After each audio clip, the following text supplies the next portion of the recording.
Tidak banyak orang yang tahu tentang fakta bahwa wanita Indonesia pernah menjadi ibu negara Cina. Dia adalah Oei Huilan.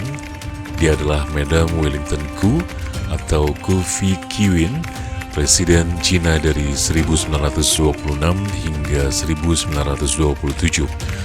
Oei Huilan adalah putri dari Oei Tiong Ham, seorang pengusaha kaya dari Cina yang lahir di Semarang pada tahun 1866. Ayah Oei Huilan dijuluki Raja Gula dari Semarang karena keahliannya yang luar biasa. Saat Oei Huilan masih kecil, sang ayah adalah orang terkaya di Asia Tenggara dan sang ibu bernama Gui Bingnio.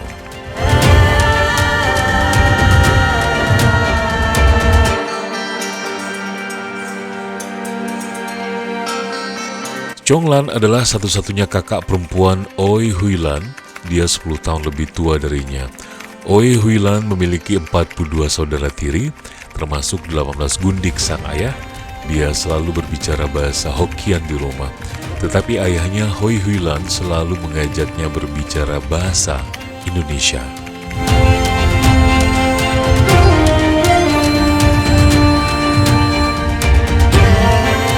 Oei Huilan belajar bahasa Indonesia pertama kali karena dia diasuh oleh orang Indonesia. Dalam memoarnya Novels Last Forever yang diterbitkan pada tahun 1975, perempuan kelahiran 1889 itu menceritakan kehidupan mewah yang dinikmati dan dimanja sang ayah. Menurut ayahnya, Oei Huilan membawa keberuntungan karena usaha ayahnya berjalan lancar sejak kelahirannya. Sejak saat itu, Oei Huilan sering diajak pergi ke seluruh dunia untuk membantu bisnis sang ayah.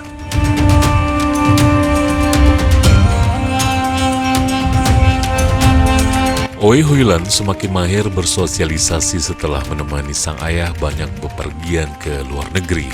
Ia bahkan dapat berbicara beberapa bahasa seperti Inggris, Belanda, dan sedikit Perancis.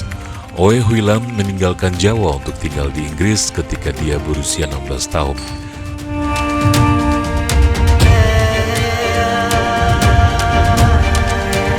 Orang tua Oei Huilan sampai merekrut banyak guru pribadi untuk bidang-bidang seperti kaligrafi, berbicara, tari Cina klasik, dan musik.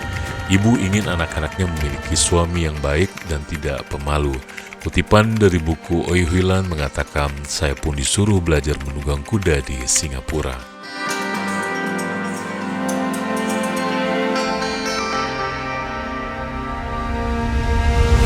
Chonglan, kakak Oei Huilan, saat itu tinggal di Paris, Perancis adalah tempat pertamanya dia bertemu dengan Wellington Koo.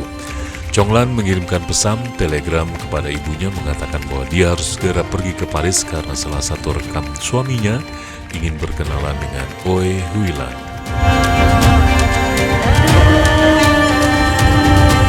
Wellington Koo itu adalah diplomat delegasi pemerintah Cina yang sedang mengadakan perundingan perdamaian di Paris selama Perang Dunia Pertama. Wellington Koo meminta dikenalkan kepada Oei Huilan setelah melihat fotonya di rumah kakaknya itu, kata Chonglan. Saat itu Wellington Koo berusia 30 tahun dan telah kehilangan pasangannya.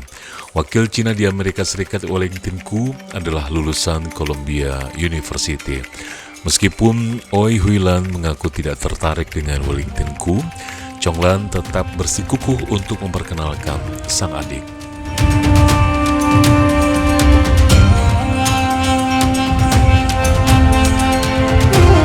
Bayangkan, duda berusia 32 tahun namun ibu sangat ceria. Dalam memoarnya, Oei Huilan berkata, dengan ogah-ogahan saya pun pergi ke Paris. Pertama lihat Wellington Koo juga tidak baik bagi Oei Huilan dan dia menganggap Wellington Koo terlalu tua dan terlalu kuno jika dibandingkan dengan lelaki seusianya. Wellington Koo berasal dari keluarga kaya, meskipun dia adalah orang penting di pemerintah Cina. Wellington Koo dan Oei Huilan akhirnya menikah pada tahun 1920 di Kedutaan Besar Cina di Belgia. 6 tahun kemudian Wellington Koo menjadi pelaksana Presiden Cina dan Perdana Menteri dari 1926 hingga 1927. Selain itu, Oi Huilan diangkat menjadi ibu negara Cina. Namun, Wellington Koo dan Oi Huilan bercerai pada tahun 1959.